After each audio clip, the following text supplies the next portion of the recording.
શું કાઉન્સેલિંગ એટલે ફક્ત વાતો કરવી જ હોય છે? જો તમે પણ આવું માનતા હોય તો આ વિડીયો જરૂરથી જોજો.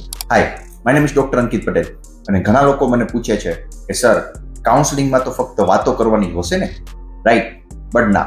કાઉન્સેલિંગ થેરાપી એક સારવારનો પાર્ટ જ છે કે જેમાં થેરાપિસ્ટ વ્યક્તિની સમસ્યાનું રૂટ કોઝ શોધી અને તેને સોલ્વ કરવામાં હેલ્પ કરે છે.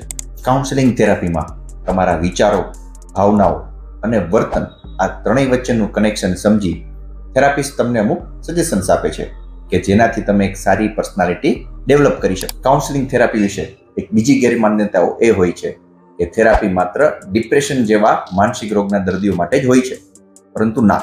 કાઉન્સેલિંગ થેરાપીમાં તમારા વિચારોને કઈ રીતે બદલવા, તમારા ઇમોશન્સને કઈ રીતે કંટ્રોલ કરવા અને વર્તનમાં કઈ રીતે સુધારો લાવવો એ પણ શીખવવામાં આવે છે.